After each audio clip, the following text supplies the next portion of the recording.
அதற்கு ஆதாரமாய் கர்த்தருடைய வசனத்தை வாசிக்க கேட்போம். புலம்பலின் புஸ்தகம் 3ஆம் அதிகாரம் 31வது வசனத்தை நான் வாசிக்க கேட்போம். புலம்பலின் புஸ்தகம் 3:31. ஆண்டவர் என்றென்றைக்கும் கைவிட மாட்டார். ஆண்டவர் என்றென்றைக்கும் கைவிட மாட்டார். யோசுவாவின் புஸ்தகம் 1ஆம் அதிகாரம் 5வது வசனத்தையும் வாசிக்க கேட்போம். நீ உயிரோடு இருக்கும் நாளெல்லாம், நீ உயிரோடு இருக்கும் நாளெல்லாம் ஒருவனும் உனக்கு முன்பாக எதிர்த்து நிற்பதில்லை. உனக்கு முன்பாக எதிர்த்து நிற்பது இல்லை. இல்லை. நான் மோசேயோடு இருந்தது போல உன்னோடும் இருப்பேன். உன்னோடும் இருப்பேன். நான் உன்னை விட்டு விலகுவதும் இல்லை. நான் உன்னை விட்டு விலகுவதும் இல்லை. உன்னை கைவிடுவதும் இல்லை. உன்னை கைவிடுவதும் இல்லை. கர்த்தருடைய பரிசுத்த நாமத்துக்கு ஸ்தோத்திரம் உண்டாகட்டும். இந்த பிரதானமான தலைப்பு, நம்முடைய ஆண்டவர் நம்மை ஒருபோதும் என்ன செய்ய மாட்டார், கைவிடவே மாட்டார். மனுஷர் கைவிடுவார்கள், எல்லாரும் கைவிடுவார்கள், ஆனால் கர்த்தர் ஒருவர் நம்மை கைவிடாதவர் என்பதை நாம் முதலாவது நம்முடைய இருதயத்தின் ஆழத்தில் பதித்து கொள்ள வேண்டும். இந்த 2023வது வருஷத்தில் அவர் ஒரு நாளும் நம்மை கைவிடவே மாட்டார். ஒவ்வொரு நாளும் நம்மை கரம் பிடித்தவர் நடத்துவார் என்பதில் சந்தேகமில்லை. ராத்திரி வேளையிலே நான் உங்களோடு கூட 3 காரியங்களை சொன்னேன். முதலாவது காரியம் நான் வசனத்தில் வாசித்தோம். உபாகமத்தின் புஸ்தகம் 31ஆம் அதிகாரம் 8வது வசனத்தில், கர்த்தர் தாமே உனக்கு முன்பாக என்ன செய்கிறவர், போகிறவர் என்று சொன்னேன். அவர் நமக்கு முன்பாக கடந்து போகிற கர்த்தர்.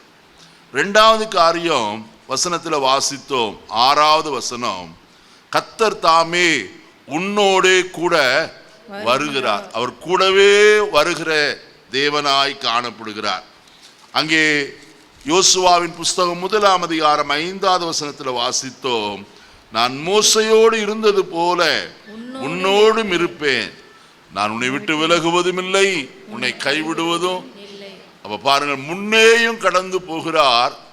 அவர் கூடவே வருகிறவராய், கூட இருக்கிறவராய் காணப்படுகிறார். மாத்திரமல்ல, நம்முடைய முற்பிதாக்களோடு கூட இருந்த கர்த்தர் நம்மோடும் இருப்பேன் என்று என்ன செய்திருக்கிறார், வாக்கு செய்தவராய் அவர் காணப்படுகிறார். இன்னைக்கு 2 காரியத்தை இந்த மாலை வேளையில் சுருக்கமாய் உங்கள் முன்பாக நான் வைக்கும்படியாய் விரும்புகிறேன். வாசிப்பதற்கு ஆதாரமாக 37ஆம் சங்கீதத்தை நான் வாசிக்கலாம். 37ஆம் சங்கீதம் முதலாவது 25வது வசனத்தை நான் வாசிப்போம். நான் இளைஞனாயிருந்தேன், நான் இளைஞனாயிருந்தேன், முதிர் வயதுள்ளவனும் ஆனேன். ஆனாலும் நீதிமான் கைவிடப்பட்டதையும் அவன் சந்ததி அப்பத்துக்கு இறந்து திரிகிறதையும் நான் காணவில்லை. 2வது வசனம் 28வது வசனம், கர்த்தர் நியாயத்தை விரும்புகிறவர், அவர் தமது பரிசுத்தவான்களை கைவிடுவது இல்லை. அவர்கள் என்றைக்கும் காக்கப்படுவார்கள். துன்மார்க்கருடைய சந்ததியோ அறுப்புண்டு போ. 2 காரியம், கர்த்தர் யாரை கைவிட மாட்டார் என்பதனுடைய 2 காரியம். முதலாவது காரியம், அவர் நீதிமான்களை என்ன செய்வதில்லை, கைவிடுவதே இல்லை. 2வது 28வது வசனத்தில் வாசித்தோம், பரிசுத்தவான்களை அவர் கைவிடுவது இல்லை. இதுல 2ஐயும் நான் பேச முடியாது. ஒரு காரியத்தை மட்டும் இந்த அருமையான மாலை வேளையிலே சுருக்கமாய் பேச விரும்புகிறேன். 28வது வசனத்தை மறுபடியுமாய் நான் வாசிக்க கேட்போம். கர்த்தர் நியாயத்தை விரும்புகிறவர், அவர் தமது பரிசுத்தவான்களை கைவிடுவதில்லை. அவர்கள் என்றைக்கும் காக்கப்படுவார்கள். துன்மார்க்கருடைய சந்ததியோ அறுப்புண்டு போ. இங்க வசனத்துல நான் வாசிக்கிற காரியம், அவர் தமது பரிசுத்தவான்களை கைவிடுவதே இல்லை. பரிசுத்தவான்களை ஒரு நாளும் அவர் கைவிடாதவர். அப்படியானால் யார் பரிசுத்தவான்கள் என்று நாம் முதலாவது அறிந்து கொள்ள வேண்டும். நன்றாய் இந்த அருமையான மாலை வேளையில அநேகரை பார்த்து அவர்கள் பரிசுத்தவான்கள் என்று சொல்லுகிறார்கள். ஆனால் பரிசுத்தவானுக்கு சில குணாதிசயங்கள் காணப்படுகிறது. அப்படிப்பட்ட குணாதிசயம் உடையவன் தான் யாராயிருக்கிறான்? பரிசுத்தவானாய் காணப்படுகிறான். அருமையானவர்களே, அந்த பரிசுத்தவானுடைய லட்சணம் என்ன, குணாதிசயம் என்ன என்பது சுருக்கமாய் நாம் பார்க்கலாம். முதலாவது, பரிசுத்தவானாய் மாறுவதற்குரிய தகுதிகள் கர்த்தருடைய வேதத்திலே சொல்லப்பட்டிருக்கிறது. வாசிப்போமா? முதலாவது ரோமருக்கு எழுதிய நிருபம் 6ஆம் அதிகாரம் 19வது வசனத்திலிருந்து வாசிக்க கேட்கலாம். ரோமர் 6:19 வாசிப்போம்.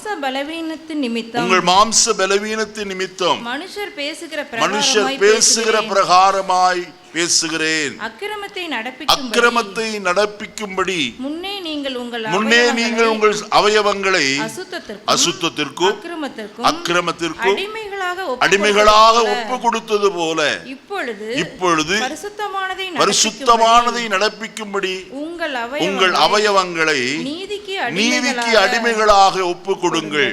பாவத்திற்கு நீங்கள் அடிமைகளாயிருந்த காலத்தில் நீதிக்கு நீங்கிறவர்களாயிருந்தீர்கள். இப்பொழுது உங்களுக்கு வெட்கமாக தோன்றுகிற காரியங்களினாலே அக்காலத்திலே உங்களுக்கு என்ன பலன் கிடைத்தது? அவைகளின் முடிவு மரணமே.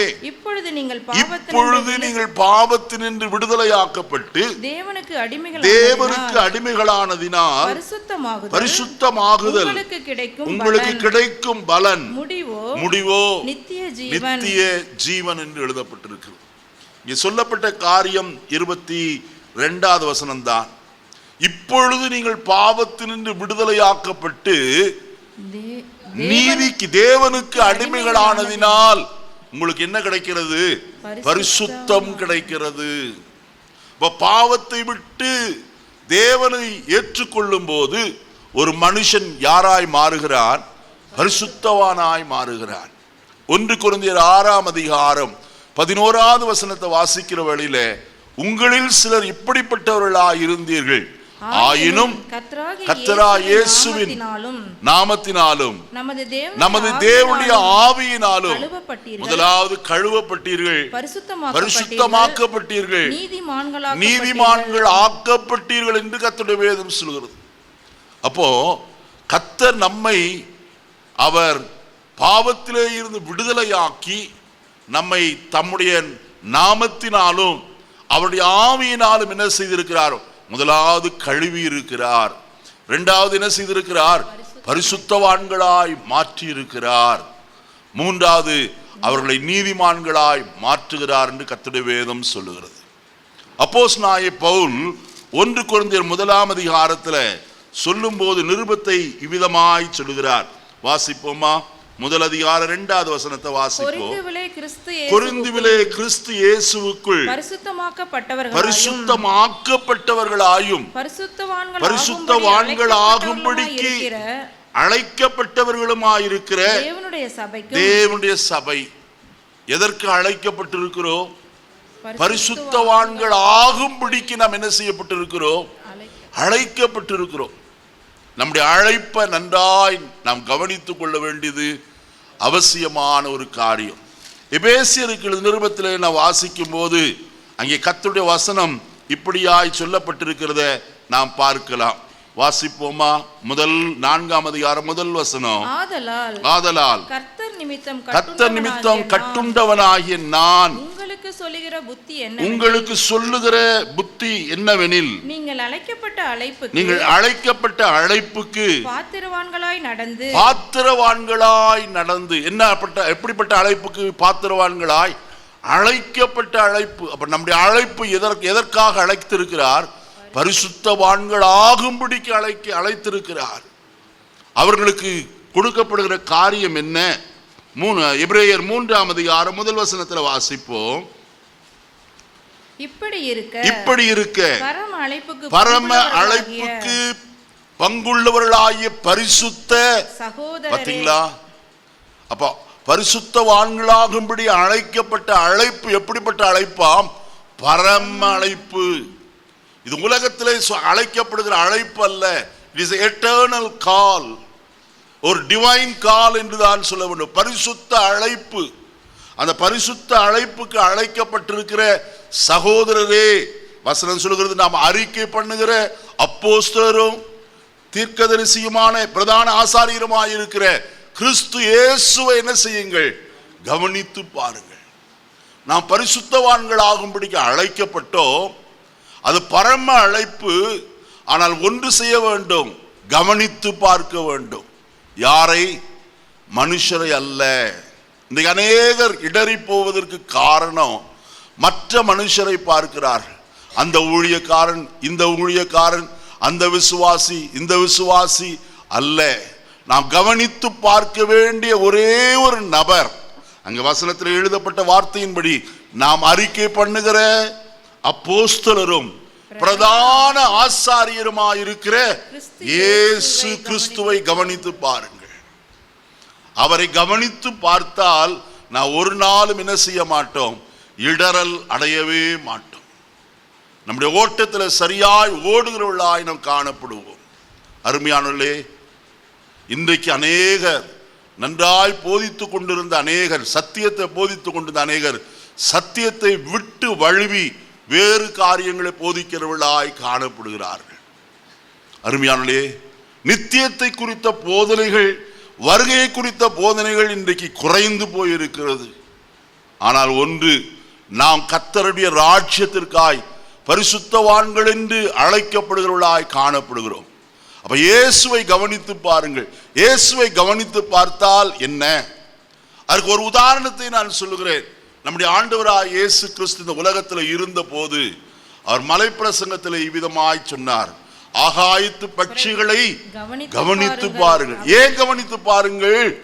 அவைகள் என்ன செய்கிறது இல்லை, விதைக்கிறதும் இல்லை, அறுக்கிறதும் இல்லை, தங்கள் களஞ்சியங்களில் சேர்த்து வைக்கிறதும் இல்லை. அவைகளையும் உங்கள் பரமபிதா என்ன செய்கிறார்? பிழைப்பூட்டுகிறார். அப்ப கவனித்து பார்க்கும்படிக்கு அவரே சொன்னார். அது கவனித்து பார்க்கிற காரியம் என்ன?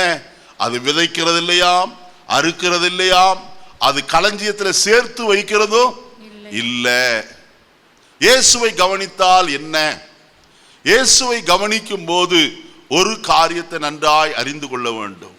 வசனம் சொல்கிறது, யோவான் எழுதின சுவிசேஷத்தில், என்னிடத்தில் பாவம் உண்டென்று உங்களில் யார் என்னை குற்றப்படுத்த கூடும்?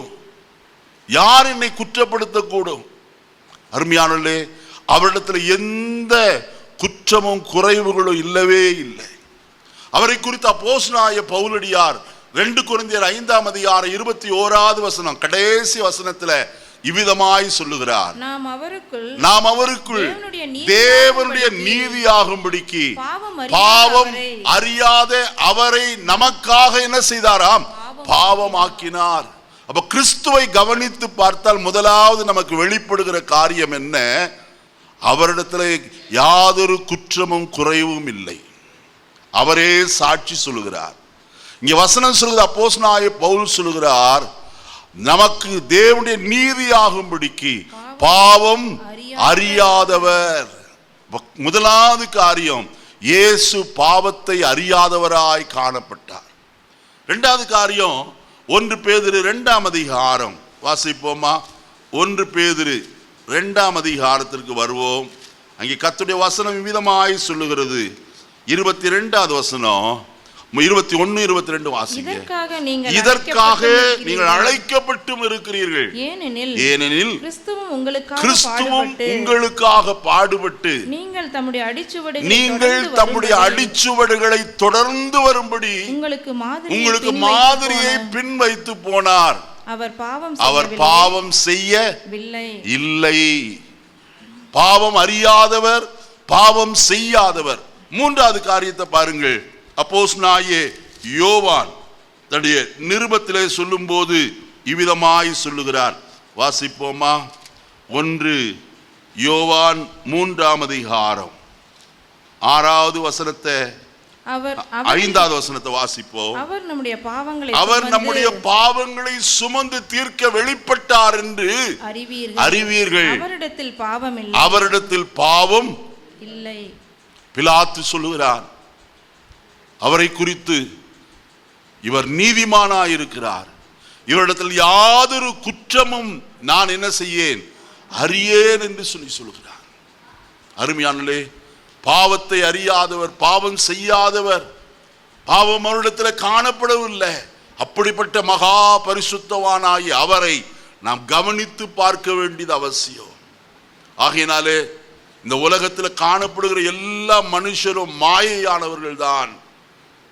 அருமையானே, மனுஷரை அல்ல நாம் நோக்கி பார்க்க வேண்டியது, இயேசுவை கவனித்து பார்த்து ஓடுவோமானால் நம்முடைய ஜீவிதம் பரிசுத்தம் காக்கப்படும்.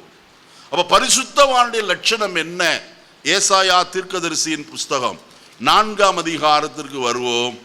ஏசாயா தீர்க்கதரிசியின் புஸ்தகம் 4ஆம் அதிகாரம் 3-4 வசனங்களை வாசிப்போம். அப்பொழுது ஆண்டவர் சீயோன் குமாரத்திகளின் அழுக்கை கழுவி நியாயத்தின் ஆவியினாலும் சுட்டெரிப்பின் ஆவியினாலும் எருசலேமின் இரத்த பலிகளை அதன் நடுவிலிருந்து நீக்கி விடும்போது சீயோனில் மீதியாயிருந்து எருசலேமில் தரித்திருந்து ஜீவனுக்கென்று பேர் எழுதப்பட்டவன் எவனும் பரிசுத்தன் என்று சொல்லப்படுவான். யார் பரிசுத்தன்? நான் சுருக்கமாய் சொல்லுகிறேன் அந்த வசனத்தை. ஜீவனுக்கென்று பெயர் எழுதப்பட்டவன். ஜீவனுக்கென்று என்றால் என்ன? இயேசு சொல்லும்போது சொன்னார், ஒன்றான மெய்த்தேவனாகி உம்மையும் நீர் அனுப்பினவராய் இயேசு கிறிஸ்துவையும் அறிவதே நித்திய ஜீவன். அங்கே நாம் ரோமர் 6ஆம் அதிகாரத்தில் 22வது வசனத்தில் வாசித்தோம், இப்பொழுது நீங்கள் பாவத்தின்று விடுதலையாக்கப்பட்டு நீதிக்கு அடிமைகளானதினால் பரிசுத்தமாகுதல் உங்களுக்கு கிடைக்கும் பலன் முடிவோ நித்திய ஜீவன். அப்ப இயேசு நித்திய ஜீவனை தரும்படிக்குத்தான் இந்த உலகத்திற்கு வந்தார். வசனத்திலே வாசிக்கிறோம், நானோ அவைகளுக்கு ஜீவன் உண்டாயிருக்கும், அந்த ஜீவன் என்ன செய்ய? பரிபூர்ணப்பட வந்தேன், என் ஆடுகளுக்காக ஜீவனையும் கொடுக்கிறேன் என்று சொல்லி ஆண்டவர் சொன்னார். அந்த ஜீவன் நித்திய ஜீவனாய் காணப்படுகிறது. அருமையானே, யோவான் 3:16 நான் வாசிக்கிறோம், அங்கே ஒரே தேவன் தம்முடைய ஒரே பேரான குமாரனை விசுவாசிக்கிறவன் எவனோ அவன் கெட்டு போகாமல் நித்திய ஜீவனை என்ன செய்யும்படிக்கு அடையும்படிக்கு. அருமையானவர்களே, இந்த மாலை வேளையில நாம் நித்திய ஜீவனுக்கு என்று பெயர் எழுதப்பட்டவர்களாய் காணப்பட வேண்டும். வெளிப்படுத்தின விசேஷத்தில் வாசிக்கிற வேளையில் வசனம் இவ்விதமாய் சொல்லப்பட்டிருக்கிறத நாம் பார்க்கலாம். 20ஆம் அதிகாரம் கடைசி வசனத்தை வாசிக்கலாம். ஜீவ புஸ்தகத்திலே எழுதப்பட்டவனாக காணப்படாதவன் எவனோ அவன் அக்கினி கடலிலே என்ன செய்யப்பட்டான். அப்ப நம்முடைய பெயர் எங்கே எழுதப்பட வேண்டும்? ஜீவ புஸ்தகத்திலே எழுதப்பட வேண்டியது அவசியம்.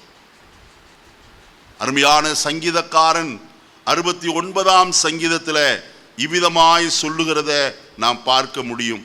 வாசிப்போமா? 69ஆம் சங்கீதம் 28வது வசனத்தை வாசிப்போம். ஜீவ புஸ்தகத்திலிருந்து அவர்கள் பேர் கிறுக்கப்பட்டு போவதாக. நீதிமான்கள் பேரோடே. அப்ப ஜீவ புஸ்தகத்துல யாருடைய பேர் இருக்கும்? நீதிமானுடைய பெயர் காணப்படுகிறது. யாரெல்லாம் கிறிஸ்துவை ஏற்றுக்கொண்டார்களோ, அவரை மெய்யாகவே தேவகுமாரன் விசுவாசித்து அவரை சொந்த ஆண்டவர் இரட்சகருமாய் ஏற்றுக்கொண்டார்களோ, அவர்கள் எல்லாரையும் அவர் நீதிமான்களாய் மாற்றுகிறார். அப்படி நீதிமான்களாய் மாற்றப்பட்டவருடைய பெயர்கள் எங்கே எழுதப்பட்டிருக்கிறது? ஜீவ புஸ்தகத்தில் எழுதப்பட்டிருக்கு. இயேசு ஒரு சமயம் இவ்விதமாய் சொன்னார். லூக்கா எழுதின சுவிசேஷம் 10ஆம் அதிகாரத்தில் 18வது வசனத்தை வாசிக்கிற வேளையில வசனம் அங்கே இவ்விதமாய் சொல்லப்பட்டிருக்கிறது. அவர்களை அவர் நோக்கி சாத்தான் மின்னலை போல வானத்திலிருந்து விழுகிறதை கண்டேன். இதோ சர்ப்பங்களையும் தேள்களையும் மிதிக்கவும் சத்துருடைய சகல வல்லமைகளையும் மேற்கொள்ளவும் உங்களுக்கு அதிகாரம் கொடுக்கிறேன். ஒன்று உங்களை என்ன செய்யாது? சேதப்படுத்த மாட்டாது. ஆவிகள் உங்களுக்கு கீழ்ப்படுகிறதற்காக நீங்கள் சந்தோஷப்படாமல் உங்கள் நாமங்கள் பரலோகத்தில் எழுதி இருக்கிறதற்காக கரங்களை உயர்த்தி சொல்லுவோமா? கர்த்தர் அருமையான மாலை வேளையில் நம்முடைய பெயர்களை ஜீவ புஸ்தகத்தில் எழுதி இருக்கிறபடினாலே நான் கர்த்தரை துதிக்க கடனாளிகளாய் காணப்படுகிறோம். எவ்வளவு பெரிய காரியம்! அந்த ஜீவ புஸ்தகத்திலே எழுதப்பட்டவர்களைத்தான் கர்த்தர் நித்திய ஜீவனுக்குள்ளே சேர்க்கிறவராய் காணப்படுகிறார். அங்கே வசனத்தில் என்ன வாசிப்போமானால், அங்கே வசனம் தெளிவாய் சொல்லப்பட்டிருக்கிறது. வெளிப்படுத்தின விசேஷம் 20 அதிகாரம் வாசிப்போமா? 12வது வசனத்தை வாசிப்போம். மரித்தோராகிய சிறியோரையும் பெரியோரையும் தேவனுக்கு முன்பாக நிற்க கண்டேன். அப்பொழுது புஸ்தகங்கள் திறக்கப்பட்டது. ஜீவ புஸ்தகம் என்னும் வேறொரு புஸ்தகமும் திறக்கப்பட்டது. அப்பொழுது அந்த புஸ்தகங்களில் எழுதப்பட்டவைகளின்படியே மரித்தோர் தங்கள் கிரியைகளுக்கு தக்கதாக நியாய தீர்ப்படைந்தார்கள். இந்த நியாய தீர்ப்பு ஆக்கினை தீர்ப்பு அல்ல. அவர்களுக்கு இந்த நியாய தீர்ப்பு என்னவென்று சொன்னால், அவரவர்களுக்கு தகுதியான இடத்தை கர்த்தர் ஆயத்தப்படுத்தி கொடுக்கிற தேவனாய் காணப்படுகிறார். அதனால் ஜீவ புஸ்தகத்திலே நம்முடைய பெயர் காணப்பட வேண்டும். இன்றைக்கு நம்ம உலகத்தில் பார்த்தால் ரேஷன் கார்டில் பேர் இருக்கு, சர்ச்சு ரெஜிஸ்டரில் பேர் இருக்கு, பல இடங்களிலே நம்முடைய பெயர்கள் காணப்படுது. ஆதார் கார்டில் நம்ம பேர் இருக்கு, பாஸ்போர்ட்டில் இருக்கு, பல இடங்களிலே காணப்படுகிறது. ஆனால் இது எல்லாவற்றையும் பார்க்கிலும் நம்முடைய பெயர் காணப்பட வேண்டிய ஒரு இடம் எது என்று சொன்னால் ஜீவ புஸ்தகம். அந்த ஜீவ புஸ்தகத்தில் பெயர் எழுதப்பட்டவன் தான் யாராய் காணப்படுகிறான்? பரிசுத்தவானாய் காணப்படுகிறான். இனி 2வது காரியத்துக்குள்ளே நாம் கடந்து வருவோம். வசனத்தை நான் வாசிக்கலாம். உபாகமத்தின் புஸ்தகம் 33 அதிகாரம் 3வது வசனத்தை நான் வாசிக்கலாம். உபாகமம் 33:3. மெய்யாகவே அவர் ஜனங்களை சிநேகிக்கிறார். அவருடைய பரிசுத்தவான்கள் எல்லாரும் உம்முடைய கையில் இருக்கிறார்கள். அவர்கள் உம்முடைய பாதத்தில் விழுந்து உம்முடைய வார்த்தைகளினாலே போதனை அடைவார்கள். இங்கே வசனத்தில் எழுதப்பட்டிருக்கிற காரியம் நன்றாய் கவனிப்போம். வசனம் இங்கே சொல்லப்பட்டிருக்கிறது, அவருடைய பரிசுத்தவான்கள் எல்லாரும் உம்முடைய கையில் இருக்கிறார்கள். அருமையானே, இந்த மாலையிலே நாம் நம்மை ஆராய்ந்து பார்க்கணும். நான் யாருடைய கையிலே காணப்படுகிறேன்? கர்த்தருடைய கரத்திலே நான் காணப்படுகிறேனா? அருமையான இயேசு கிறிஸ்து இவ்விதமாய் சொன்னார். வாசிப்போமா? யோவான் எழுதின சுவிசேஷம் 10 அதிகாரத்திற்கு வருவோம். அங்கே கர்த்தருடைய வசனம் இவ்விதமாய் சொல்லப்பட்டிருக்கிறத நாம் பார்க்க முடியும். யோவான் 10 அதிகாரம் வாசிப்போம். 28வது வசனத்தை வாசிக்கிறேன். நான் அவைகளுக்கு நித்திய ஜீவனை கொடுக்கிறேன். அவைகள் ஒரு காலம் கெட்டுப் போவதில்லை. ஒருவனும் அவைகளை என் கையிலிருந்து பறித்துக் கொள்வது இல்லை. பாருங்கள், இயேசு சொல்லும் போது சொல்கிறார், நான் அவைகளுக்கு நித்திய ஜீவனை கொடுக்கிறேன். அவைகள் ஒரு காலம் கெட்டுப் போவதில்லை. ஒருவனும் அவைகளை என் கையிலிருந்து பறித்துக் கொள்வதும் இல்லை. அவருடைய பரிசுத்தவான்களை யாரும் பறித்து கொள்ள இயலாது. ஏனென்று சொன்னால் கர்த்தருடைய கரம் எப்படிப்பட்டது என்று நான் பிறகு சொல்லுகிறேன். வாசிப்போம். அடுத்த வசனத்தை வாசிப்போம். அவைகளை எனக்கு தந்த பிதா தாமே பிதா எல்லாரிலும் பெரியவராயிருக்கிறார். அவைகளை என் பிதாவின் கையிலிருந்து பறித்துக் கொள்ள ஒருவனாலும் கூடாது. பாருங்கள், பிதா தெரிந்தெடுத்து யாருடைய கையில கொடுத்திருக்கிறார்? இயேசுவின் கையிலே கொடுத்திருக்கிறார். அப்படியா என்று ஒரு வேளை கேட்கலாம். யோவான் எழுதின சுவிசேஷம் 17 அதிகாரத்திற்கு வருவோம். வாசிப்போமா? 6வது வசனத்தை வாசிக்கலாம். யோவான் 17:6. நீர் உலகத்தில் தெரிந்தெடுத்து எனக்கு தந்த மனுஷர். பாத்தீங்களா இந்த வசனம் எப்படி சரியா இருக்கா? அல்லேலூயா சொல்லுங்களேன். நீர் உலகத்திலே என்ன செய்து தெரிந்தெடுத்து அவர்களை யாருக்கு தந்தீர்? எனக்கு தந்தீர். அதான் வசனத்தை இங்கே சொல்லப்பட்டிருக்கிறது. அவைகளை எனக்கு தந்த என் பிதா எல்லாரிலும் எப்படிப்பட்டவர்? பெரியவராயிருக்கிறார். அவருடைய கரத்திலிருந்து ஒருவனும் என்ன செய்ய முடியாது? பறித்து கொள்ள முடியாது. இந்த உலகத்திலே நம்மை தெரிந்தெடுத்தார். அவர்களை இயேசுவின் கரத்திலே ஒப்பு கொடுத்திருக்கிறார்.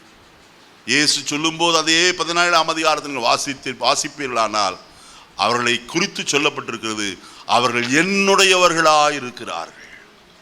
நாம் யாருடையவர்கள்? கிறிஸ்துவினுடையவர்கள். அப்படியா? 1 கொரிந்தியர் 3ஆம் அதிகாரம் கடைசி வசனத்தை வாசிப்போம். 1 கொரிந்தியர் 3 கடைசி. நீங்கள் கிறிஸ்துவினுடையவர்கள். நீங்கள் கிறிஸ்துவினுடையவர்கள். கிறிஸ்து தேவனுடையவர். கிறிஸ்து யாருடையவர்? தேவன். நீங்கள் யாருடையவர்கள்? நீங்கள் கிறிஸ்துவினுடையவர்கள், அவருக்கு சொந்தமானவர்கள். எத்தனை பேர் அப்படி சொல்ல முடியும்? எனக்கு சொந்தம் யாரு? சொந்தம் என்று சொல்லிக்கொள்ள யாருமே இல்லப்பா. உம்மை தவிர எனக்கு யாரும் இல்லை சொந்தம் என்று சொல்ல. அவர்தான் நம்முடைய சொந்தம். வேதம் அதுதான் சொல்லுகிறது.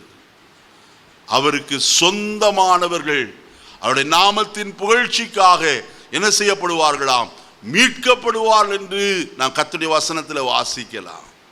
யாரை மீட்பார்? அவருக்கு சொந்தமானவர்கள். அப்ப பிதா தெரிந்தெடுத்து இயேசுவின் கையில கொடுத்தவர்களை இயேசு சொல்கிறார், அவர்கள் என்னுடையவர்கள், எனக்கு சொந்தம். எனக்கு சொந்தமானதை ஒருவனும் என் கையிலிருந்து என்ன செய்ய முடியாது? பறித்து கொள்ள முடியாது. ஏன்னா அவருடைய கரம் எப்படி என்று பேதுரு சொல்லும் போது சொல்கிறார், ஏற்ற காலத்தில் தேவன் உங்களை உயர்த்தும்படிக்கு அவருடைய பலத்த கரத்துக்குள் என்ன செய்யுங்க? அடங்கி இருங்க. கர்த்தருடைய கரம் பலத்த கரம். அது நம்மை உயர்த்துகிற கரம், அது நம்மை பாதுகாக்கிற கரம், அது நம்மை கரம் பிடித்து வழிநடத்துகிற கரம். அந்த கரத்திலே நாம் காணப்பட வேண்டும். ஃபாதர் பெர்க்மான்ஸ் ஒரு பாடலே பாடி இருக்கிறார், கர்த்தர் கரம் என் மேலங்க கடுகளவும் பயமே இல்லை. கர்த்தருடைய கரத்திலே நாம் காணப்படுகிறோம். யாராயிருக்கிறோம்? கர்த்தருடைய கரத்திலே காணப்படுகிற பரிசுத்தவான்களாய் நாம் காணப்படுகிறோம். ஆண்டவரே, உம்முடைய கரத்தில் நான் பத்திரமாய் காணப்பட எனக்கு உதவி செய்யும். உம்முடைய கரத்தை விட்டு அகன்று போய் விடாதபடிக்கு எனக்கு கிருபை தாரும் என்று சொல்லி நான் கேட்க வேண்டியதாயிருக்கிறோம். மூன்றாவது ஒரு காரியம் கர்த்தருடைய வசனத்திலே வாசிக்கும் போது வசனம் சொல்லுகிறது இவ்விதமாய். 106ஆம் சங்கீதம் 16வது வசனத்தை வாசிப்போமா? 106ஆம் சங்கீதம் 16வது வசனம். பாளையத்தில் அவர்கள் மோசேயின் மேலும் கர்த்தருடைய பரிசுத்தனாகிய ஆரோன் மேலும் அவர்கள் என்ன செய்தார்கள்? யார் மேல பொறாமை கொண்டார்கள்? கர்த்தருடைய பரிசுத்தனாகிய ஆரோன். கர்த்தர் ஒரு அடைமொழியை கொடுத்திருக்கிறார். இன்னைக்கு உலகத்துல, இன்னைக்கு கிறிஸ்தவ உலகத்தையே எடுத்துக்கொள்ளுங்க, வேற ஒன்றில்லை. முந்தியெல்லாம் சகோதரன் இன்னார் என்று சொல்லுவாங்க. அப்புறம் பாஸ்டர் ஆர்டினேஷன் வாங்கிட்டா பாஸ்டருங்கிற அந்த பட்டத்தை சேர்த்து கொள்வார்கள். ஒருவேளை படித்து பிடி பட்டம் வாங்கினா ரெவரண்ட் என்று போட்டுக்கொள்கிறார்கள். ஆனால் இன்றைக்கு அநேக போதகர்களை நீங்கள் பார்த்தீங்கன்னா அவங்க படிச்சிருக்காங்களோ படிப்பில்லையோ, ஆனால் பிஷப் என்று என்ன செய்யப்படுகிறாங்க? கேள்விப்பட்டிருக்கீங்களா? பார்த்ததே இல்லையா? பெந்தகோஸ்த உலகத்தில் இங்கே ஏகப்பட்ட பிஷப்பு. யாரை பார்த்தாலும் கழுத்தில் ஒரு சிலுவை, ஒரு மர சிலுவை, ஒரு வெள்ளிய, கொஞ்சம் காசு இருக்கிற ஆளாக இருந்தால் வெள்ளியில் சிலுவை. எனக்கு ஒருத்தர் மெட்ராஸ்லேருந்து ஃபோன் பண்ணார், நான் பிஷப் இன்னார் உங்களை சந்திக்கணுன்ட்டு. ஐயா, நீங்கள் பெரிய ஆள், என்ன சந்திக்கிறதுக்கு நீங்கள் எதுக்கு வர்றீங்க? நீங்கள் இருக்கிற வேலையை பாருங்கள், என்னால் உங்கள்கிட்ட பேசவும் முடியாது, நீங்கள் பிஷப்பாகவே இருங்க. ஒரு சாவுக்கு போனேன், அந்த சாவில் எங்கள்கிட்ட கை கொடுத்தார். ஒரு பெரிய மோதிரம் போட்டு கழுத்தில் ஒரு பெரிய சிலுவையும் மாட்டிக்கிட்டு, I am bishop so and so அப்படின்னார். ரொம்ப நல்லதுயா அப்படின்னு பாருங்கள். இன்றைக்கி இப்படிப்பட்ட பிஷப்புகள் நிறைய இருக்காங்க. நான் அவங்களுக்கு குறை சொல்லலை, அது அவங்களுக்கு விருப்பமாக இருக்குது, அதை செய்கிறாங்க. ஆனால் ஒன்று நன்றாய் கவனிக்க வேண்டும், நாம் அதை பார்க்கணும். சகோதரன் என்றோ பாஸ்டர் என்றோ ரெவரண்ட் என்றோ பிஷப் என்றோ அழைக்கப்படுவதை பார்க்கிலும் நாம் அழைக்கப்படுகிற அழைப்பு எப்படிப்பட்டவர்களாக இருக்கணும்? ஆரோனை போல சொல்லணும், கர்த்தருடைய பரிசுத்தனாகிய ஆரோன் என்று அழைக்கப்படணும். நம்முடைய பெயரோடு கூட பரிசுத்தவான் என்று சொல்ல வேண்டும். அருமையாளே, இவன் பரிசுத்தவான் என்று அழைக்கப்படுவதற்கு காரணம் என்ன? அதை சொல்லி நான் அடுத்ததுக்குள்ள கடந்து போகிறேன். வாசிப்போம். லேவியராகமத்தின் புஸ்தகம் 8ஆம் அதிகாரத்திற்கு வருவோம். லேவியராகமத்தின் புஸ்தகம் 8ஆம் அதிகாரம் முதலாவது 6வது வசனத்தை வாசிப்போம். கர்த்தர் தனக்கு கட்டளையிட்டபடியே மோசே ஆரோனையும் அவன் குமாரரையும் என்ன செய்து வரவழைத்து அவர்களை ஜலத்தினால் என்ன செய்து ஸ்நானம் பண்ணிவித்து ஆசாரிய வஸ்திரம் எல்லாம் தரித்து விட்டான். அவன் செய்த காரியம் என்ன? 12வது வசனத்தை வாசிப்போம். அபிஷேக தைலத்திலே கொஞ்சம் ஆரோனுடைய சிரசின் மேல் வார்த்து அவனை பரிசுத்தப்படுத்தும்படி அபிஷேகம் பண்ணினான். அப்ப கர்த்தருடைய பரிசுத்தவான் என்று அழைக்கப்படுவதற்குரிய தகுதி என்னன்னா, அவன் அபிஷேகம் பண்ணப்பட்டவனாய் காணப்பட வேண்டும். கர்த்தருடைய அபிஷேகத்தினாலே அவன் அபிஷேகிக்கப்பட வேண்டியது அவசியமாயிருக்கிறது. அருமையானே, யார் தேவனுடைய அபிஷேகத்தை பெற்றிருக்கிறார்களோ அவர்கள் தைரியமாய் சொல்ல முடியும், நான் பரிசுத்தவான் என்று சொல்லி. காரணம், கர்த்தருடைய வசனத்திலே சொல்லப்பட்டிருக்கிற காரியம். அதே லேவியராகமத்தின் புஸ்தகம் 21ஆம் அதிகாரம் வாசிப்போமா? 12வது வசனத்தை வாசிக்கலாம். பரிசுத்த ஸ்தலத்திலிருந்து புறப்படாமலும் தன் தேவனுடைய பரிசுத்த ஸ்தலத்தை பரிசுத்த குலைச்சல் ஆக்காமலும் இருப்பானாக. அவனுடைய தேவனின் அபிஷேக தைலம் என்னும் கிரீடம் அவன் தலையின் மேல் என்ன செய்கிறது? பாருங்க, நம்மேல் ஊற்றப்பட்ட அபிஷேகம் எதற்கு ஒப்பா இருக்கிறது? அது கிரீடத்திற்கு ஒப்பா இருக்கு. அதனால் வெளிப்படுத்துகிற விசேஷத்துல சொல்லப்படுகிறது சபைகளுக்கு, ஒருவனும் கிரீடத்தை எடுத்துக்கொள்ளாதபடிக்கு உனக்குள்ளதை என்ன செய்? பற்றி கொண்டிரு. அபிஷேகத்தை இழந்து போகாதபடிக்கு. சவுல் ராஜாவை குறித்து வசனத்தில் வாசிக்கிறோம். வசனம் அங்கே இவ்விதமாய் சொல்லப்பட்டிருக்கிறது. கர்த்தருடைய ஆவியானவர் தாவீதின் மேல் வந்து என்ன செய்திருந்தார்? இறங்கி இருந்தார். அதே சந்தர்ப்பத்தில் கர்த்தருடைய ஆவியானவர் சவுலை விட்டு என்ன செய்திருந்தார்? நீங்கி இருந்தார். வாசிப்போமா? 1 சாமுவேலின் புஸ்தகம் 16ஆம் அதிகாரம் வாசிப்போம். 14வது வசனத்தை வாசிக்கலாம். கர்த்தருடைய ஆவி சவுலை விட்டு 13லிருந்து வாசிங்கம்மா. அப்பொழுது சாமுவேல் தைலக்கொம்பை எடுத்து அவனை அவன் சகோதரனிலே அபிஷேகம் பண்ணினான். அந்நாள் முதற்கொண்டு கர்த்தருடைய ஆவியானவர் தாவீதின் மேல் வந்து இறங்கி இருந்தார். சாமுவேல் எழுந்து ராமாவுக்கு போய்விட்டான். கர்த்தருடைய ஆவி சவுலை விட்டு நீங்கினார். யோசித்து பாருங்க, கர்த்தரால் அபிஷேகம் பண்ணப்பட்ட சவுல் இப்பொழுதோ அபிஷேகம் இல்லாதவனாய் அவன் காணப்படுகிறான். சிம்சோனை குறித்து வசனத்தில் வாசிக்கிறோம். கர்த்தருடைய ஆவியானவர் அவனை விட்டு நீங்கினதை அவன் என்ன செய்யவில்லையாம்? அறியாதிருந்தான். தெரியல, எப்ப போனார்னே தெரியல. நாம் அப்படிப்பட்டவர்களாய் இராதபடிக்கு காணப்படுவோம். தாவீது சவுலை குறித்து அவன் விலாப கீதம் பாடும்போது, அதாவது மரண கீதம் பாடும்போது அவன் இவ்விதமாய் பாடுகிறத நாம் பார்க்க முடியும். வாசிப்போமா? 2 சாமுவேலின் புஸ்தகம் 1ஆம் அதிகாரம் 21வது வசனத்தை வாசிப்போம். கில்போவா மலைகளே, 21வது வசனம் இல்லையா? வாசிங்க. உங்க பைபிள் இல்லையா? ஐயா வசனம் பியூலாவோட பைபிள் இல்ல போல இருக்கு.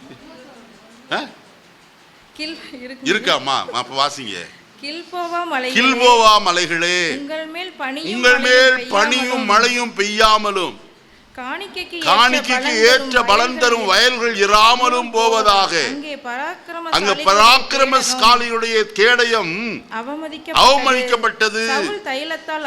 சவுல் தைலத்தால் அபிஷேகம் பண்ணப்படாதவர் போல அவர் கேடகமும் என்ன செய்யப்பட்டது? அவமதிக்கப்பட்டது. கர்த்தருடைய ஆவியானவர் போய்விட்டார். அவன் சூனியக்காரியை தேடி கடந்து போகிறவனாய் காணப்பட்டார். இந்த மாலை வேளையிலே நான் சொல்லுகிற ஒரு காரியம், கர்த்தருடைய அபிஷேகம் நம்மேல் எப்போதும் காணப்படணும். அந்த அபிஷேகம்தான் நம்மை பரிசுத்தவான் என்று அழைக்கிறது. எலிசா தீர்க்கதரிசியை குறித்து நமக்கு தெரியும். 2 ராஜாக்களின் புஸ்தகத்தில் நாம் 4ஆம் அதிகாரத்தில் வாசிக்கும் போது அங்கே இவ்விதமாய் சொல்லப்பட்டிருக்கிறத நாம் பார்க்கலாம். வாசிப்போமா? 2 ராஜாக்களின் புஸ்தகம் 4ஆம் அதிகாரம் 9வது வசனம். அவள் தன் புருஷனை நோக்கி இதோ நம்மிடத்தில் எப்பொழுதும் வந்து போகிற தேவனுடைய மனுஷனாகிய இவன் பரிசுத்தவான் என்று என்ன செய்கிறேன்? ஒரு ஸ்திரீ சாட்சி கொடுக்கிறாள் எலிசாவை குறித்து. நம்மிடத்தில் வந்து போகிற இந்த தேவனுடைய மனுஷன் கர்த்தருடைய பரிசுத்தவான் என்று என்ன செய்கிறேன்? காண்கிறேன். ஏன் அவன் பரிசுத்தவான் என்று அழைக்கப்பட்டான்? நான் நேற்று ராத்திரி கூட, இன்றைக்கு ராத்திரி, கடந்து போன ராத்திரியில் நான் உங்களோடு கூட பகிர்ந்து கொண்டேன். எலியா பரலோகத்திற்கு சுழல் காற்றில் எடுத்துக்கொள்ளப்பட்ட போது மேலே இருந்து ஒரு சால்வை என்ன செய்தது? கீழே விழுந்தது. விழுந்தபோது அதை எடுத்து முறுக்கி யோர்தானை அடித்தான். அது 2ஆய் பிரிந்தது. அக்கறைக்கு வந்தான். அக்கறையிலே எரியோவின் கரையிலே காணப்படுகிற தீர்க்கதரிசிகளின் புத்திரர் அவனுக்கு எதிர்கொண்டு வந்து அவனுடைய பாதத்திலே விழுந்து, எலியாவின் மேல் இருந்த அபிஷேகம் இவர் மேல் எப்படி இருக்கிறது? இரட்டிப்பா இறங்கி இருக்கிறது என்று அவர்கள் சொல்லுகிறவர்களாய் காணப்பட்டார். அபிஷேகத்தினுடைய வல்லமை எலிசா தீர்க்கதரிசியின் மூலமாய் வெளிப்படுகிறபடியினால் தான் அங்க வசனத்தில் நான் வாசிக்கிறோம், அந்த ஸ்திரீ சொல்லுகிறாள் கர்த்தருடைய பரிசுத்தவான் என்று. இன்னைக்கு நம்முடைய ஜீவிதத்தில் நாம் ஏதோ அபிஷேகம் பெற்றவர்கள் என்று அல்ல, அந்த அபிஷேகத்தின் வல்லமை நம் மூலமாய் வெளிப்பட வேண்டியது அவசியமாயிருக்கிறது. அந்த அபிஷேகம் எவ்விதமாய் கிறிஸ்துவின் மேல் இருந்த அபிஷேகம் அவரிடத்திலிருந்து புறப்பட்டு அநேகரை சுஸ்தமாக்கிற்றோ, அநேகருடைய ஆஸ்வாசத்திற்கு அல்லது ஆறுதலுக்கு காரணமாயிருந்ததோ, அதை போல நம்முடைய ஜீவிதத்தில் காணப்படுகிற அபிஷேகம் அநேகரை விடுதலையாக்குறதாய், அநேகருக்கு ஆறுதலை கொடுக்கிறதாய் நாம் காணப்பட வேண்டும். அடுத்த ஒரு காரியத்தை நான் சொல்லி நிறைவு செய்ய விரும்புகிறேன். வாசிப்போம். கொலோசியர்கள் நிருபம் 1ஆம் அதிகாரம் 12வது வசனம். கொலோசியர் 1:12. ஒளியில் உள்ள பரிசுத்தவான்களுடைய சுதந்திரத்தில் பங்கடைவதற்கு. பரிசுத்தவான்கள் எதிலே இருப்பார்கள்? ஒளியிலே காணப்படுவார்கள். அருமையானவர்களே, இயேசு சொல்லும் போது இவ்விதமாய் சொல்லுகிறார். 1 யோவான் 1ஆம் அதிகாரத்தில் நான் வாசிக்கும் போது அங்கே சொல்லப்பட்டிருக்கிற ஒரு அருமையான வார்த்தை 7வது வசனம்.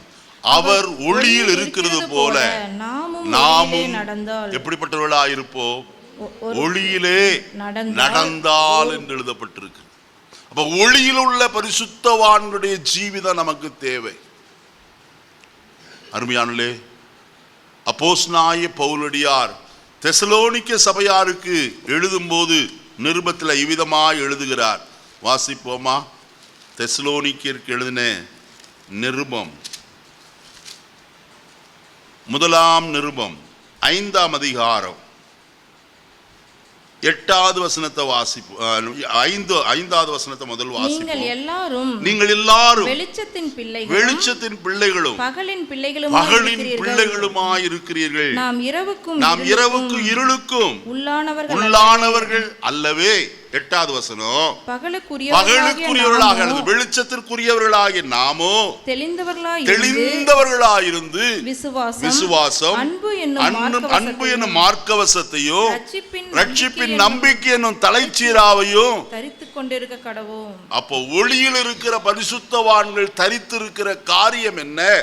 வசனம் சொல்லுகிறது, விசுவாசம், அன்பு, ரட்சிப்பு, நம்பிக்கை, ரட்சிப்பின் நம்பிக்கை, இவைகளை தரித்தவர்களாக இருக்கணும். அருமையானே, இன்றைக்கு விசுவாசம் இல்லாத ஜனங்களா இன்றைக்கு அநேகர் காணப்படுகிறார். பேர் கேட்டா விசுவாசி, ஆனால் விசுவாசமே இல்லை. இயேசு சொன்னார், விசுவாசம் இல்லாத மாறுபாடுள்ள யாரை பார்த்து சொன்னாரு? சீஷர்களை பார்த்து தான் சொன்னார். அதனால நம்முடைய வாழ்க்கையில நாம் ஒளியிலே நடக்க வேண்டும். கிறிஸ்து ஒளியா இருக்கு, இந்த உலகத்திற்கு ஒளியா இருக்கிறார்.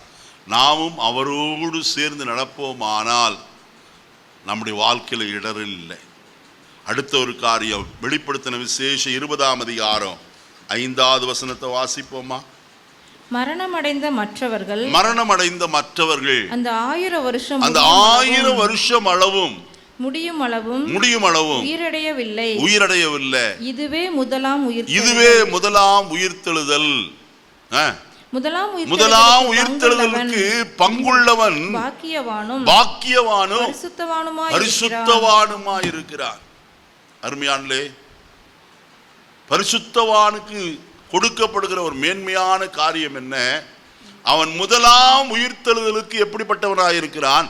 பங்குள்ளவனும் பரிசுத்தவானுமாய் காணப்படுகிறான். முதலாம் உயிர்த்தெழுதலில் நாம் காணப்பட வேண்டும். நம்முடைய ஆண்டவராய் இயேசு கிறிஸ்து மத்தியாகாயத்தில் வரும்போது அவருடைய கால சத்தம், பிரதான தூதனுடைய சத்தம், ஆரவாரம் இவைகளை கேட்கும் போது மரித்த பரிசுத்தவான்கள் உயிரோடு எழுந்திருப்பார்கள். உயிரோடு இருக்கிற பரிசுத்தவான்களும் மறுரூபமாக்கப்பட்டு கிறிஸ்துவுடனே கூட ஆகாயத்தில் என்ன செய்வார்கள்? எடுத்துக்கொள்ளப்படுவர்களாய் காணப்படுவார்கள். ஆயினால இந்த உயிர்த்தெழுதலுக்கு பங்குள்ளவன் யாராயிருக்கிறான்? பரிசுத்தவானாயிருக்கிறான். இந்த உயிர்த்தெழுதலுக்கு பங்கடைகிறவர்கள் யார் என்றால் அவர்கள் பரிசுத்தவான்கள் மட்டுமே. ஆகையால் நாம் ஒருவேளை மரித்தாலும் அந்த உயிர்த்தெழுதலுக்கு பங்குள்ளவர்களாய் நாம் காணப்பட வேண்டும். ஒருவேளை நாம் ஜீவனோடு இருப்போமானால் கர்த்தர் வருவரைக்கும் கர்த்தர் அப்படி வைத்திருக்க வேண்டும் என்று விரும்புகிறேன். அப்படி இருப்போமானால் கர்த்தர் வரும்போது நாம் மறுரூபமாக்கப்பட்டவர்களாக இவருடைய ராஜ்யத்தில் நாம் சேர்க்கப்பட கர்த்தர் நமக்கு தயவு புரிவாராக. பரிசுத்தவானுடைய ஜீவிதத்தில் ஒரு 2 காரியத்தை மட்டும் நான் சொல்லி நான் நிறைவு செய்ய விரும்புகிறேன். வாசிப்போம். 30வது சங்கீதம் 4வது வசனம். 30வது சங்கீதம் 4வது வசனம். சற்று வேகமாய். கர்த்தருடைய பரிசுத்தவான்களே அவரை கீர்த்தனம் பண்ணி. பரிசுத்தவான்கள் என்ன செய்யணும்? அவரை கீர்த்தனம் பண்ணணும். வந்துட்டு அப்படியே வாயை மூடிட்டு அப்படியே டைட்டா இருக்கிறது இல்ல. ஒரு ஹோட்டலுக்கு போயிட்டு ஆர்டர் எல்லாம் பண்ணிட்டு வாயை மூடிட்டு உட்காந்துருப்பீங்களா? முதல் வேலையா மாஸ்க் போட்டிருந்தா கூட அதை கழட்டி அந்த பக்கம் தூக்கி எறிஞ்சிட்டு பிளேட் இருக்க காலி பண்ணுற வரைக்கும் நம்ம வாய் என்ன செய்யாது? மூடாது. அருமையானே, நம்ம அப்படிப்பட்டவர்களாய் இருக்கணும். எப்படிப்பட்டவர்களாய்? கர்த்தருடைய பரிசுத்தவான்களாய் கீர்த்தனம் செய்கிறவர்களாய், அவருடைய பாடி மகிமைப்படுத்துகிறவர்களாய் இருக்கணும். 31ஆம் அதிகாரம் 24வது வசனம். 31, 23 வாசிங்கம்மா. கர்த்தருடைய பரிசுத்தவான்களே நீங்கள் எல்லாரும் அவரில் அன்பு கூறுங்க. யாரை நேசிக்கணும்? கர்த்தரை நேசிக்கணும். அவரில் அன்பு கூர்ந்து என்று எழுதப்பட்டிருக்கு. அடுத்து 145ஆம் சங்கீதம் 10வது வசனம். 145:10. கர்த்தாவே உம்முடைய கிரியைகள் எல்லாம் உம்மை என்ன செய்யும்? துதிக்கும். உம்முடைய பரிசுத்தவான்கள் உம்மை ஸ்தோத்தரிப்பார்கள். பாத்தீங்களா? பரிசுத்தவான்கள் என்ன செய்வாங்க? ஸ்தோத்திரம் பண்ணுவாங்க. இங்கே போட்டு குடைய வேண்டியதா இருக்கு. பழங்காலத்தில் மாட்டு வண்டி ஓட்டுவாங்க. அந்த மாட்டு வண்டிக்காரன் என்ன செய்வான்னா ஒரு சாட்டை கம்பு வச்சிருப்பான். அந்த சாட்டை கம்புல ஒரு ஊசி இருக்கும். என்ன ஊசி? சின்ன ஊசி, ஒரு ஆணியில் அடிச்சு வச்சிருப்போம், கூர்மையா இருக்கும். இந்த மாடு சரியா போகலைன்னா ஒரு குத்து, அப்புறம் என்ன செய்யும்? மாடு சரியா போகும். இந்த சண்டி செய்கிற மாடெல்லாம் இருக்கு, சேட்டை பண்றது. குத்துனாத்தான் என்ன செய்யும்? நம்மளும் குத்தி பார்க்குறோம். வாயை திறந்து ஸ்தோத்திரம் பண்ணுங்க, ஸ்தோத்திரம் பண்ணுங்க. கர்த்தரை ஸ்தோத்திரம் பண்ணுறதுக்கு என்னையா சொல்ல வேண்டியது இருக்கு? நினைச்சாலே போதும் கர்த்தர் செய்த நன்மைகளை ஸ்தோத்திரம் பண்ணிக்கொண்டே இருக்கணும். அவர்கள் கர்த்தருடைய பரிசுத்தவான்கள் கர்த்தரை ஸ்தோத்திரிப்பார்கள். அடுத்த ஒரே ஒரு காரியம் நான் முடிச்சிடுறேன். கர்த்தருடைய வசனம் விதமாய் சொல்லுகிறது. 1 கொரிந்தியர் 6ஆம் அதிகாரம் 2வது வசனத்தை வாசிப்போம். 1 கொரிந்தியர் 6:2. பரிசுத்தவான்கள் உலகத்தை நியாயம் தீர்ப்பார்கள். என்ன செய்வார்கள்? நியாயம் சொல்லுங்க. நியாயம் தீர்ப்பார். யாரு? பரிசுத்தவான். யார் பரிசுத்தவான்களோ அவர்கள் உலகத்தை என்ன செய்வாங்க? நியாயம். அப்ப நியாயம் தீர்க்கிறதுனா யாரு? கோர்ட்டுக்கு போனால் ஜட்ஜின்னு ஒருத்தர் உட்காந்துருக்கார். அவர் உள்ளுக்குள்ளே வரும்போதே அங்கே அந்த அவருக்கு அட்டெண்டராக இருக்கவே பராக் பராக் ஜட்ஜ் வரான் ஜட்ஜ் வரான்ட்டு கத்திட்டு வரான். இப்போ நம்ம பரிசுத்தவான்களாய் காணப்படுகிறோம். இந்த உலகத்தை ஒரு நாள் என்ன செய்வோம்? நியாயம். எத்தனை பேருக்கு ஆசை? உலகத்தை நாம் நியாயம் தீர்க்க கர்த்தர் நம்மை வைக்கிறார். பரிசுத்தவான்களை கர்த்தர் அவர் என்ன செய்ய வைத்திருக்கிறார்? ஜட்ஜ் போஸ்ட்ல வைக்கிறார். எவ்வளோ ஆசீர்வாதமான காரியம். அதனால இந்த மாலை வழியில நான் ஒன்று சொல்லுகிறேன். கர்த்தர் தம்முடைய பரிசுத்தவான்களை என்ன செய்கிறது இல்லை? கைவிடுகிறதே இல்லை. யார் பரிசுத்தவான்கள் என்று கேட்டோம். பரிசுத்தவானுடைய குணலட்சணங்களை கேட்டோம். பரிசுத்தவான்களுக்கு உண்டாயிருக்க வேண்டிய காரியம் என்னது என்று பார்த்தோம். பரிசுத்தவான்களை கர்த்தர் ஆக்குற ஸ்தானத்தையும் பார்த்தோம். நம்ம எல்லாரும் கர்த்தருடைய சமூகத்தில் நம்முடைய தலைகளை தாழ்த்தி கர்த்தரை நோக்கி பார்ப்போமா? பரலோகத்தின் நல்ல பிதாவே, நல்ல வேளைக்காய் ஸ்தோத்திரம். இந்த மாலை வேளையிலேயும் உங்களுடைய சமூகத்தை நாங்கள் கடந்து வர கர்த்தர் எளியவர்களா எங்களுக்கு நீர் பாராட்டின இரக்கத்திற்காய் ஸ்தோத்திரம். எங்களை தாழ்த்தி உங்களுடைய கரத்தில் ஒப்பு கொடுக்கிறோம்.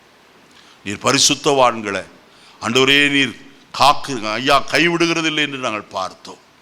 ஆகையினால் நீர் ஒருபோது எங்களை விடாதவர். நாங்கள் பரிசுத்தத்தை காத்து கொண்டு ஓட, நாங்கள் ஒருபோது எங்களுடைய பரிசுத்தை இழந்து விடாதபடிக்கு எங்களுடைய பரிசுத்தின் மேல் பரிசுத்தம் அடைய ஆண்டவரே, பரிசுத்தம் உள்ளவன் இன்னும் பரிசுத்தம் ஆகட்டும் என்று எழுதப்பட்டிருக்கிறது. அப்படி நாங்கள் பரிசுத்தம் அடைய எங்கள் ஒவ்வொருக்கு நீர் அனுக்கிரகம் செய்யும். தொடர்ந்து உம்முடைய கிருபை இருக்கட்டும். கர்த்தர் காத்துக்கொள்ளும், ஆசீர்வதித்து வழி நடத்தும். இரட்சகர் நாமத்தில் பிதாவே, ஆமென்.